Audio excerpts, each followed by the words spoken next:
In this book summary of Peter Andrei's How Highly Effective People Speak, you will be exposed to how high performers use psychology to influence with ease. Introduction. What's in it for me? Learn to become a highly effective speaker. Barack Obama, John F. Kennedy, Martin Luther King Jr., Ronald Reagan, Winston Churchill. Political preferences aside, these 5 men changed the course of history, and they, like all game changers, had one thing in common. They were highly effective speakers. We often think of the ability to speak compellingly and charismatically as something we're either blessed to be born with or doomed to suffer life without. Yet this isn't entirely the case. While it's true that those who possess the gift of the gab enjoy greater success than those who'd rather lose their left arm than speak in front of a crowd, fluency and eloquence are skills anyone can learn. In fact, the secret behind highly effective communication is rather straightforward. Influential speakers convey their messages how humans are wired to receive them. Simply put, they understand the behavioral economics behind how we take in information and, crucially, act as a result. Essentially, it's only a grasp of a handful of cognitive biases that stands between you and the successful, highly effective speaker you want to be. In this summary, we'll cover 5 of the 9 biases Peter Andrei explores in How Highly Effective People Speak. The availability bias, the contrast effect, the zero-risk bias, the halo effect, and attribute substitution.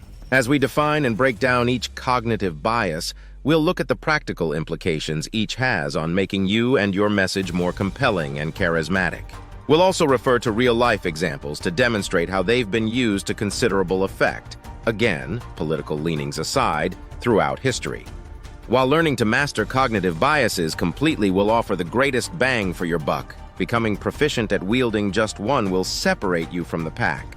Key idea 1. The availability bias. Imagine 2 people are asked, how likely are shark attacks? Instantly, both minds quickly scan their archives for any relevant stored data to inform their response. The first, remembering a particularly horrific incident they once saw in the news, answers, very likely. The other, not coming across any relevant stored data, responds, not at all. Objectively, the official statistic will rule one more correct than the other, but subjectively, both will believe their memories have steered them correctly. You see, we vastly overweigh the significance of information we can easily recall. This is called the availability bias. The availability bias means that even if we've encountered an objective statistic on a subject, it will do us little good if we can't recollect it quickly. Instead, our brains jump to a single, and therefore inherently limited, example, most likely a vivid or compelling anecdote. So what does this mean for effective communication? You can tap into the power of the availability bias by making your message memorable. Of course, it's always good to have facts to support your statements, but if you want them to have influence, they need to be easily retrievable from the archives of your audience's minds. A simple yet potent way to do this is to package information as visual and emotionally arousing stories. Stories have several key elements, but the main ones to focus on are characters and drama. If you can frame your communication in terms of a protagonist, or good guy, versus antagonist or bad guy, do it. People are adept at imagining and understanding this dynamic. Similarly, emphasize the natural conflict in your message where possible. Even as far back as Aristotle, pathos, the emotional charge of a message, has been recognized as one of 3 essential ingredients in effective rhetoric. To tie this back to the original example, if you want to make the case that shark attacks are frequent and threatening, communicating a single anecdote in the form of a visual, emotionally charged man versus shark narrative is significantly more persuasive than presenting a statistic smorgasbord. For better or worse, the availability bias means accessibility often beats accuracy. Key idea 2. The contrast effect. Ronald Reagan's A Time for Choosing speech starts by making some clear distinctions.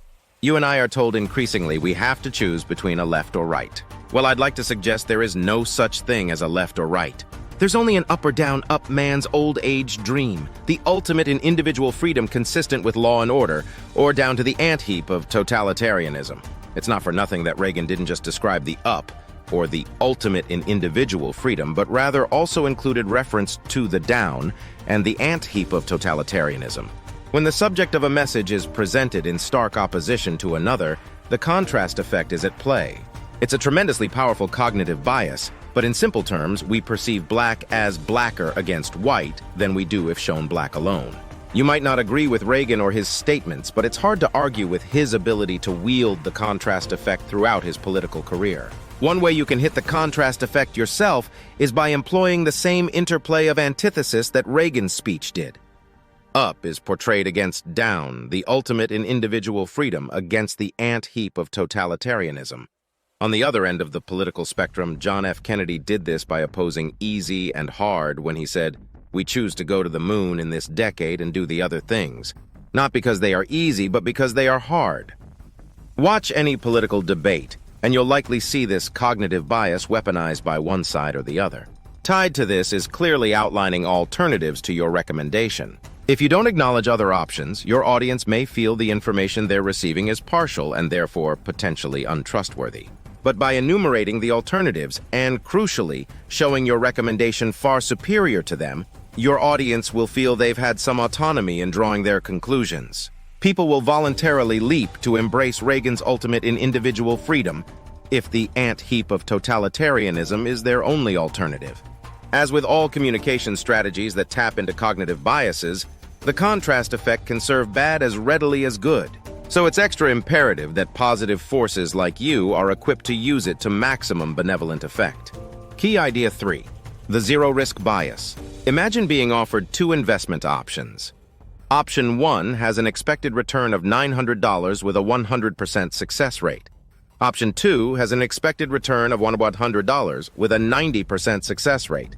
While most people will instinctively jump for option 1, you know selecting such opportunities based on expected monetary value, or EMV, is best practice, so quickly run the math. The EMV, that is return multiplied by probability, for option 1 is $900, but $990 for option 2. The zero-risk bias accounts for why most people, albeit not you, fail to appreciate the increased EMV of the second option. You've probably heard humans described as loss-averse. Studies have shown that we experience twice as much suffering from a loss than pleasure from an equal gain. Our wiring is such that we disproportionately favor scenarios with zero risk over scenarios with a chance of uncertainty, even if the latter's potential upside is significantly larger. How many products and services have you seen offer a 100% money-back guarantee? This is a real-world example of the zero-risk bias in action. Because customers feel they can't lose, they'll choose this provider over a cheaper competitor without a guarantee. Yet this proposition is just as much a win-win for the business. Because the company will attract more higher-paying clients, they'll come out ahead too, even if they end up dealing with a greater return rate. If your message doesn't lend itself to this kind of guarantee, consider what other pledges you could make. For the most part, it'll be more realistic to point to ways your audience will experience zero risk than an inevitable outcome.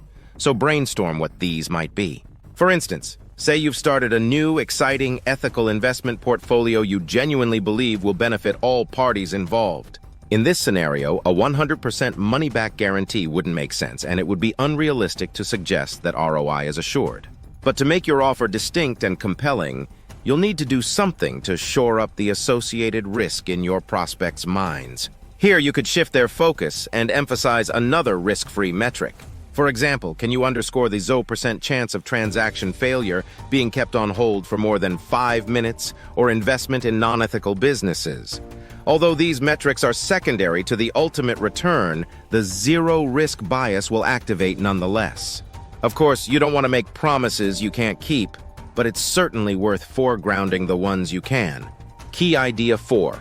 The halo effect. Before John F. Kennedy could put an American man on the moon, he had to give the speech that would get him here. And he did at Rice University in 1962.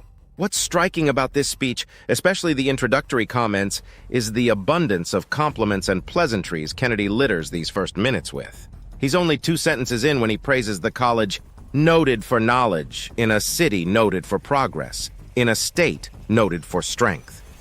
Why did the leader of the nation feel compelled to be so effusive? When we observe a positive quality in the person or object in our first encounter, our brains tend to assign other, albeit unobserved, positive characteristics to that individual or item too. This cognitive bias is termed the halo effect in reference to the imaginary halo we construct. The reverse halo effect also holds true. If we perceive a person or object to possess negative qualities in our initial introduction, we'll assign them or at a host of additional negative characteristics. Whether or not these qualities are displayed is beside the point. Our brains will extrapolate anyway. Put simply, the halo effect means that first impressions play a disproportionate role in subsequent and final impressions. As a result, highly effective speakers ensure their first contact is no less than impressive. You can do the same by considering the contextual and direct inputs that shape your communication. A contextual input might be the space you select to meet someone or the setting for your video calls. If you're presenting at a conference, you could arrive early to familiarize yourself with the room and technology, thereby coming across as confident and competent when you take the podium. Direct inputs include the projection and clarity of your voice, the openness and expressiveness of your body language, and your appearance. Aim for attire slightly above average. Dress less or drastically more professionally than others, and you'll be subject to the reverse halo effect. Finally, take a leaf from JFK's book and weave humility and respect into your choice of words and phrasing. You might not be attempting to put a man on the moon, but don't deny yourself the chance to reap equally game-changing outcomes. Key idea 5. Attribute substitution. Here's a little-known fact. The expression rule of thumb originated from a rough measurement to determine whether you were in the radiation zone of an atomic bomb. Not everyone had a Geiger counter to hand during the Cold War, so the protection offered instead was that if you see a mushroom cloud, extend your arm, thumb up. If your thumb covers the cloud, you're probably, emphasis on probably, okay. If it doesn't, get out fast.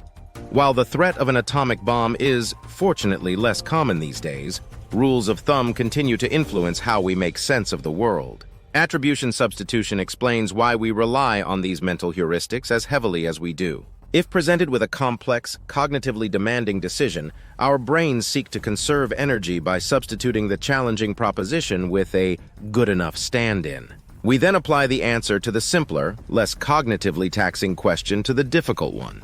Interestingly, this cognitive bias also colors our judgment of others, not just judgments of hard-to-ascertain measures like radiation exposure. For instance, it's generally easier to answer, "What do I think of this person?" than, "What do I think of their message?" Call to mind someone you already oppose. How likely are you to agree with what they say? Exactly. There are a handful of practical implications this bias leads highly effective communicators to. The first is the importance of presenting a shared worldview to your audience. People gravitate toward those who mirror their thoughts and opinions, so take the time to understand who your listeners are and how they perceive the world. The more you can meet them where they are, the more persuasive your message will seem. Second, consider ways to tie yourself and your statements to evidence and/or trusted organizations. Verifying and interrogating information is a laborious process, so for the most part, people spare themselves the labor by quickly scanning to see whether sources are cited, reliable or not, and if there's a connection to a company, institute, or university they recognize, whether a current affiliation or not. These small additions to your message may seem simple, and in a way, that's the point. Give your audience as many indicators that your message is important and accurate, and they'll regard it as such. Final summary. Effective communicators understand how humans naturally absorb information and speak accordingly. Fortunately, anyone can earn this influence through mastery of the theoretical and tactical underpinnings of behavioral economics. The availability bias, contrast effect, zero-risk bias, halo effect, and attribute substitution are all examples of cognitive biases you can wield for good. Even tapping into one will separate you and your message from the pack. Thank you for watching. If you enjoyed this content, please consider liking and sharing it with family and friends.